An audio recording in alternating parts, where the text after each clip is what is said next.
Bonjour à tous. Donc effectivement, je vais vous parler un petit peu de comment je réalise des blocs de la face dans le service. Deux petites choses avant de commencer. C'est une technique qui reste relativement marginale en anesthésie et réanimation, mais qui a tendance tout doucement à un peu se démocratiser. Si vous avez fait attention, dans anesthésie et réanimation de janvier, il y avait une petite mise au point sur les blocs de la face. Et la deuxième petite chose que je souhaiterais dire, c'est que je remercie les jeunes collègues qui m'ont permis, qui ont depuis plusieurs années se sont prêtés au jeu des photos et des dessins sur leur visage pour illustrer les différents topos qu'on fait notamment avec les internes dans le service. Donc d'abord un petit rappel anatomique. Pour faire simple, l'innervation sensitive de la face et du scalp est sous la dépense de trois contingents nerveux. Le plus important, c'est le nerf trijumeau, avec ses trois nerfs, le nerf ophtalmique, le nerf maxillaire et le nerf mandibulaire, qui innerve toute la face et une partie du front. Le plexus cervical superficiel, qui innerve notamment l'oreille, et enfin les rameaux spino-dorsaux, notamment de la racine de C2. Donc il y a deux types de blocs. Il y a les blocs superficiels, qui sont notamment des blocs de diffusion, qui sont assez faciles à apprendre, avec des repères anatomiques facilement identifiables, notamment en échographie depuis qu'on peut utiliser l'échographie. Ils sont très peu d'échecs, très peu de complications. Les blocs profonds de la face, notamment du nerf maxillaire et du nerf mandibulaire, nécessitent quand même un apprentissage plus spécifique. Je pense qu'il y a peu d'anesthésistes qui se lanceraient sans avoir au moins vu comment on fait des blocs profonds tout seul dans son coin. Voilà. Donc les indications en urgence, les plaies de la face, les plaies du scalp, les plaies de l'oreille, tout simplement, et notamment aussi en chirurgie réglée.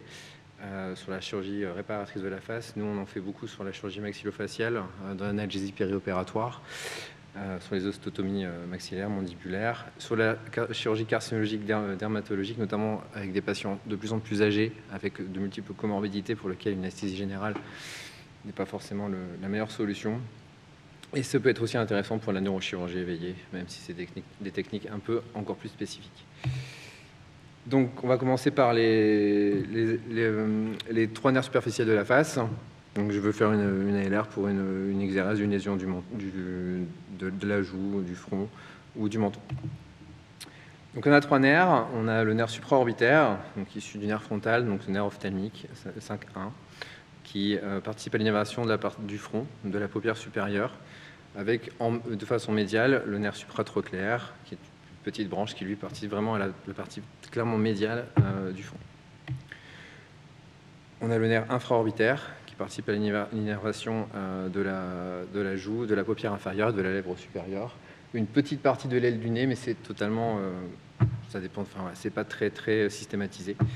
Chez certains patients, ça ne participe pas du tout à ça. Et enfin le nerf mentonnier, branche terminale du nerf alvéolaire inférieur, branche du nerf mandibulaire, qui innerve le menton et la lèvre inférieure. Donc, pour faire un bloc, un de ces trois blocs, le plus important, c'est l'installation en tous les cas. Si vous mettez à la tête du patient, vous allez être beaucoup plus à l'aise pour faire les blocs. Le patient allongé juste devant vous. Vous utilisez bien sûr une aiguille à biseau court. Pour des blocs superficiels, l'aiguille de 35 mm, c'est la 25 gauche, est largement suffisant. Alors moi, je préfère prendre plusieurs petites seringues de 5 cc, ça permet d'avoir, quand on injecte, une sensation, est-ce que c'est dur, est-ce que c'est pas dur. Quand on prend une grosse seringue de 20 par exemple, c'est un peu plus, c'est moins fin. Voilà. Donc, les repères anatomiques sont relativement simples. Théoriquement, ces trois nerfs sortent par chacun leur foramen propre, donc le foramen supraorbitaire pour le supraorbitaire, le foramen infraorbitaire pour l'infraorbitaire et le foramen mentonnier pour le nerf mentonnier. Dans la réalité des choses, ils ne sont absolument pas alignés. On dit qu'ils sont à 2,5 cm de la ligne médiale, mais en réalité, ils ne sont pas du tout alignés. Le supraorbitaire est plutôt sur le tiers médian, un tiers médian de l'orbite. Par contre, le nerf infraorbitaire est vraiment à l'aplomb de la pupille, et le nerf mentonnier, en général, il est en regard de l'incisive ou de la première prémolaire. Donc en fait, il suffit juste simplement de les palper, de les chercher. Donc pour le nerf supraorbitaire, la technique à réaliser, donc on pose son pouce sur l'œil du patient, bien sûr, paupières fermées. On essaye de palper, vous pouvez tous le faire, hein, vous allez le retrouver. Et en général, à la partie médiale, vous le palpez, et en fait, vous allez pratiquer une injection de latéralement vers médian, en allant justement ressentir, vous allez ressentir en fait au niveau de votre... quand vous allez faire progresser votre aiguille, vous allez ressentir au niveau du foramen l'arrivée de l'aiguille. Là, vous vous arrêtez, vous vérifiez que vous n'êtes pas dans un vaisseau et vous infiltrez. Donc, c'est des techniques, je vais y revenir après, mais maintenant on fait ça avec l'échographie, c'est beaucoup plus sécuritaire. Ça évite de piquer dans le foramen. Ce qu'il ne faut surtout pas faire, c'est ça. Il ne faut toujours pas piquer directement en vue du foramen. Le risque, c'est de piquer en intraforaminal, de faire une ponction artérielle, voire même de faire une compression nerveuse. Pour l'infraorbitaire, pareil, vous repérez votre nerf avec votre doigt, votre foramen avec votre doigt. Vous faites une injection, comme montré sur la photo de droite, en étant à 0,5, moins d'un centimètre de l'aile du nez, en direction du foramen, et vous faites une infiltration à cet endroit-là. Pour l'inframontonier, c'est pareil. Voilà. Donc ça reste des techniques avec juste des repères anatomiques qui ne sont pas dénués de risque. On ne voit pas exactement où on injecte. On peut très bien être en intraforaminal. Donc maintenant, il vaut mieux... Comme on a l'apport de l'échographie, c'est plus simple d'utiliser l'échographie. L'intérêt de l'échographie, c'est qu'on fait une ponction dans le plan, donc on voit son aiguille du début à la fin. On utilise bien sûr une sonde haute fréquence. Si vous avez une culotte de golf, c'est parfait. On recherche, la chose qu'on recherche, c'est le foramen. Donc en fait, vous allez voir une rupture corticale sur votre image. Et ça permet aussi de repérer les vaisseaux et de ne pas ponctionner à ce niveau-là. Donc pour le supraorbitaire, vous vous mettez dans le plan, vous posez votre sonde d'échographie sur le sourcil du patient, vous repérez le foramen. Donc vous avez bien une rupture corticale. Où est-ce qu'il est là? C'est ça? Non, pardon. Qu'est-ce que j'ai fait? Voilà. Vous avez bien la rupture corticale, le foramen et le cortical.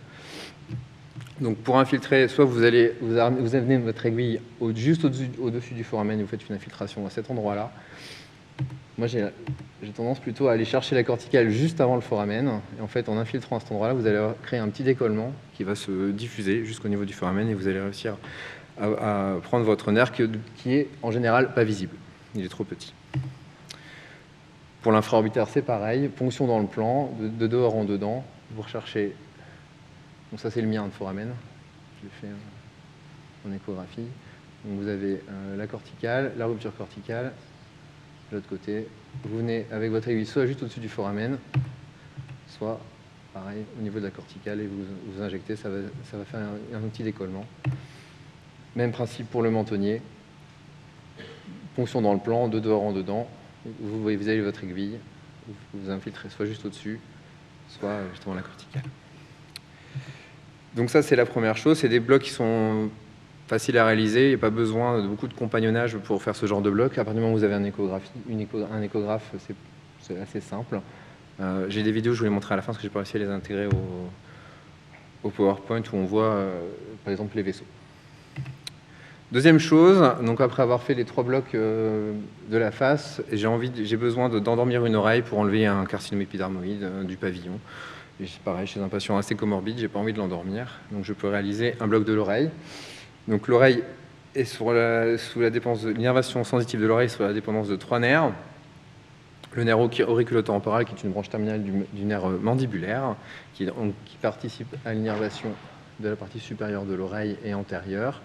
Et le nerf grand auriculaire et le nerf petit occipital, qui sont 2 branches du plexus cervical superficiel qui émergent au bord postérieur du sternoclédomastoïdien. Donc, voilà, c'est tout à fait ça. Donc, j'ai rajouté une petite coupe anatomique. Donc, vous avez le bord postérieur du sternoclédomastoïdien. En fait, il émerge là. Donc, vous avez votre auriculotemporal, votre grand auriculaire qui est là et votre petit occipital qui est là derrière. Donc, sur un patient, donc là, j'avais la chance d'avoir Vincent qui était plutôt fin, donc on voyait très bien son sternoclédomastoïdien. Les repérages anatomiques, vous avez votre sternoclédomastoïdien qui est là, qui va jusqu'à la mastoïde. Vous avez votre jugulaire externe, et en fait, l'émergence du plexus cervical superficiel est au croisement entre votre bord postérieur de votre sternoclédomastoïdien et votre veine jugulaire externe, et donc ça s'appelle le point d'herbe. Il est là. Donc, 2 choses, soit vous n'avez pas d'échographie et vous voulez faire une infiltration pour aller endormir le grand auriculaire et le petit occipital. Dans ce cas-là, vous faites une infiltration sur le bord postérieur du sternoclédomastoïdien, comme ceci. Voilà, comme cela.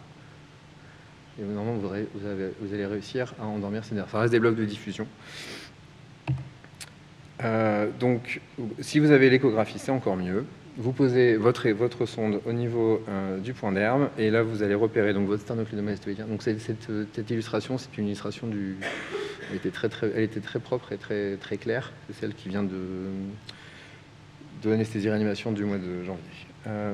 Et donc, vous avez donc sur le bord latéral de votre sternocleidomastoïdien le grand auriculaire qui chemine. Et vous faites une infiltration dans le plan, et vous allez infiltrer autour du nerf. On ne voit pas si bien que ça en vrai, on ne voit pas si bien que ça. Si vous faites des allers-retours et vous cheminez le long de votre sternocleidomastoïdien vers le haut, vous allez pouvoir retrouver un peu plus haut l'émergence du nerf occipitac, plutôt au bord postérieur du sternocleidomastoïdien, et vous pouvez aussi l'infiltrer, soit en arrivant par devant, c'est la flèche blanche, soit en arrivant par derrière dans le plan avec votre aiguille, et c'est la flèche verte. Le troisième nerf qu'on peut endormir, qu'il faut endormir pour le bloc d'oreille, c'est le nerf auriculotemporal. Donc, ce nerf il chemine en arrière de l'artère temporale, en direction céphalique, à plus ou moins 1,5 cm en avant du tragus. En gros, vous avez votre nerf qui est là et l'artère elle est juste devant. Ouais, je ne l'ai pas remise, mais...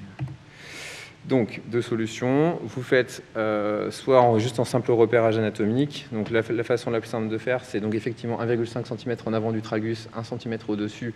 Vous faites une infiltration en éventail à ce niveau-là. Le risque, c'est que si vous n'avez pas d'échographe, vous pouvez très bien ponctionner l'artère. Donc, maintenant, il vaut mieux le faire avec l'échographie. Donc voilà, vous posez votre sonde d'échographie après avoir fait vos repères anatomiques. Vous repérez l'artère temporale. L'intertemporale, et vous venez dans le plan infiltrer, soit vous voyez le nerf, là on le voit, je peux infiltrer à ce niveau-là, au niveau du nerf. Si vous ne voyez pas, je vous conseille de faire une infiltration de chaque côté de l'artère afin d'endormir le nerf. Maintenant, voilà, donc cette photo-là, je veux réaliser un bloc de scalp pour éviter une anesthésie générale chez un patient fragile. Voilà. Il faut endormir. Il nous manque un nerf pour pouvoir faire le bloc de scalp complet. Donc ça, c'était un vrai patient. C'est le premier patient pour lequel j'ai fait un bloc de scalp en arrivant aux spécialités. Et vous voyez qu'on peut quand même, avec ces techniques-là, faire des bonnes exérèses du scalp. Donc il nous manque le nerf grand occipital, nerf d'Arnold, qui est un rameau sensitif postérieur de C2, qui innerve la grande partie postérieure du scalp, en dedans de l'artère. Donc il est toujours en dedans de l'artère occipitale, et on trouve des fois, mais on ne le voit jamais, médialement, le troisième nerf occipital, mais c'est surtout le nerf d'Arnold qui participe à l'innervation de la partie postérieure du scalp.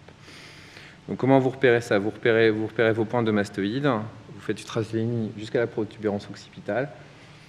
Soit vous n'avez pas d'échographie, vous recherchez l'artère à la pulpe du doigt et vous infiltrez en éventail de chaque côté, toujours avec le même risque de faire une ponction artérielle, ou maintenant ce qu'il faut faire le mieux, c'est vous utiliser l'échographie et vous recherchez votre artère occipitale et vous infiltrez dans le plan. Soit vous faites une ponction médiale vers latérale et comme ça vous faites qu'une ponction pour le patient et vous faites ça des deux côtés. Ou soit vous en faites qu'une. On peut aller d'un côté ou de l'autre, c'est pas un souci.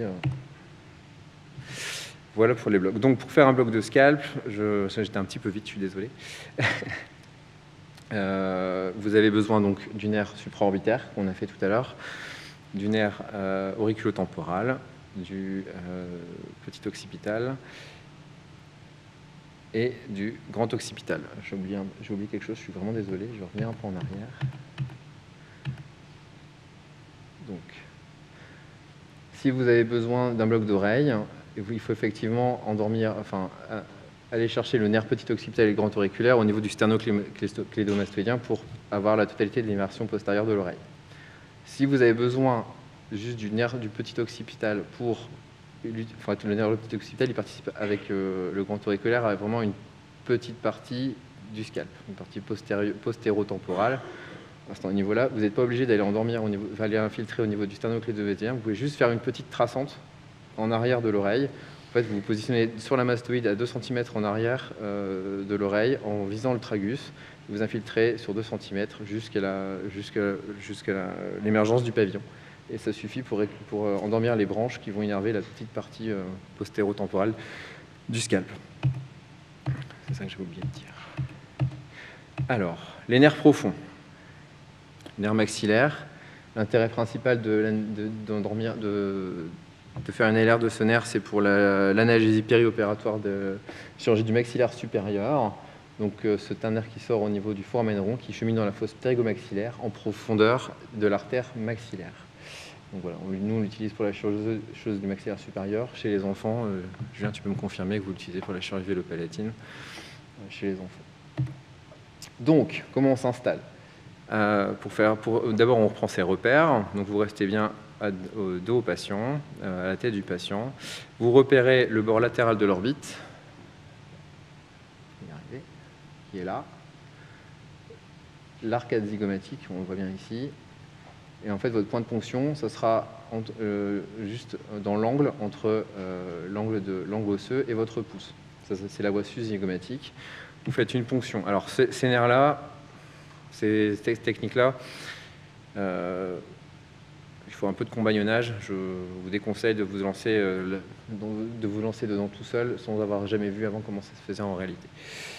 Donc on fait un abord perpendiculaire, donc vous faites une ponction à ce niveau-là, vous avancez une profondeur de 2 cm jusqu'à avoir un contact osseux. Donc vous allez arriver au niveau de l'arête du sphénoïde, et là l'objectif c'est de se réorienter pour arriver dans la fosse pterygomaxillaire.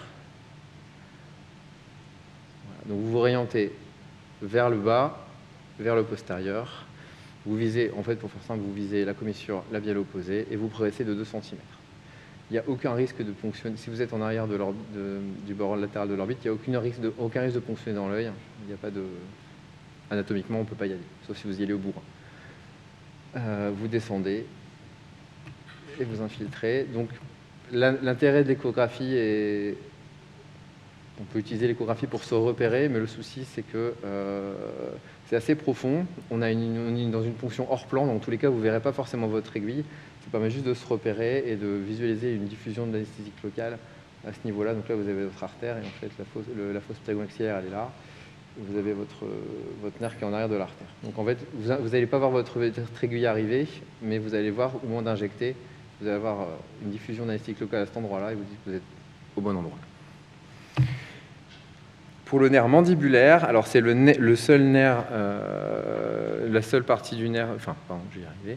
C'est le seul nerf qui a une petite composante motrice, dans laquelle on va se servir pour le repérer. Donc il sort par le foramen ovale, on l'utilise pour les chirurgies de la mâchoire inférieure, ou aussi des fois pour lever un trismus douloureux. C'est intéressant quand on a des problèmes d'ouverture de bouche par exemple. Donc, les repères. Vous avez votre arcade zygomatique, vous avez en arrière le condyle de l'arc de circulation temporomandibulaire, le processus coronoïde, et entre eux deux, vous avez une petite dépression. Ça sera là votre point de ponction. Donc vous ponctionnez, vous mettez toujours à la tête du patient, vous ponctionnez perpendiculairement à la peau, vous progressez de 3 à 4 cm jusqu'au contact osseux, et vous réorientez tout doucement en arrière, en arrière et un petit peu vers le haut.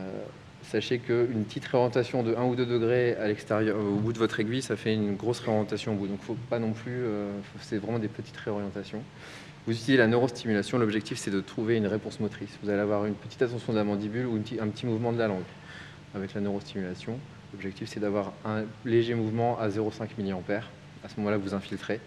Vous avez un arrêt de la réponse motrice. Voilà ce que je voulais vous dire pour les nerfs. Je suis un peu rapide dans ce cas. Donc, en conclusion, ce sont des blocs qui nécessitent une bonne connaissance de l'anatomie quand même. En général, il faut associer plusieurs nerfs parce que les territoires sensitifs sont assez intriqués en fonction de ce que vous voulez anesthésier. Ils sont d'un apprentissage rapide pour les blocs superficiels, plus long pour les blocs profonds. Et il y a clairement un net intérêt de l'échographie pour réaliser ces blocs. Je vais juste vous montrer 2-3 vidéos pour un petit peu illustrer les choses. Je vais y arriver. Comment je fais pour sortir de ça ?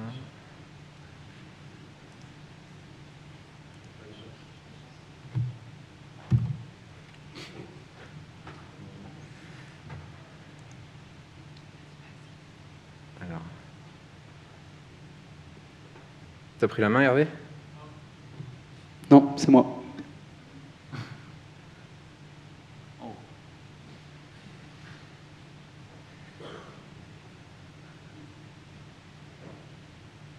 Vous pouvez montrer votre vidéo. Ok. Alors, la première, si elle veut bien se montrer. Donc voilà, vous avez... voilà, si vous faites une ponction sans repérage échographique et que vous allez directement dans le foramen, vous avez vu qu'il y a les petites artères qui sortent à ce niveau-là. Donc vous pouvez très bien faire une ponction artérielle. Donc là, on est sur le supraorbitaire. La même chose pour l'infraorbitaire. Vous voyez, donc c'est jamais aussi beau que dans les belles images qu'on voit. Donc ça, c'est la réalité du terrain. Donc vous avez vraiment votre rupture corticale qui est pas très bien, qui est là. Non, c'est très rare. En général, on voit le foramen, on voit des fois l'artère, mais le nerf, on le voit jamais. Très, très, très, très rarement. On a pareil pour le nerf mentonnier. Oui, donc là, vous voyez bien la rupture corticale et il y a vraiment le vaisseau qui sort du foramen. Voilà. Ensuite, qu'est-ce que je voulais vous montrer? Oui. Donc, quand on... C'est pas celle-là. Donc là, vous êtes sur votre plexus cervical superficiel, donc vous avez votre sternoclédomastoïdien. Et lorsque vous vous baladez vraiment sur le sterno de bas en haut, vous voyez sur la face latérale, ici, vous le voyez, voilà, vous avez votre grand auriculaire qui est là. Si on redescend, normalement l'image va redescendre. C'est pas celle-là. Attendez. Voilà. Il est là. Vous voyez, vous montez. Vous allez le suivre. Donc en fait, il suffit de faire une infiltration à ce niveau-là. Et vous avez réussi à endormir votre nerf. Et dernière petite chose, je voulais vous... Alors, il ne faut surtout pas piquer comme ça. C'est une vidéo assez ancienne. Je vais avancer, c'est juste pour vous montrer le mouvement de la mandibule quand vous stimulez le nerf mandibulaire. Voilà. Je ne sais pas si vous voyez. Voilà. Voilà, c'est ce mouvement que vous devez avoir. Vous baissez la stimulation jusqu'à arriver à 0,5 mA. Normalement, à 0,5 mA, vous devez avoir un très léger mouvement. Vous infiltrez à ce moment-là. Normalement, le mouvement s'arrête. Voilà, je vous remercie.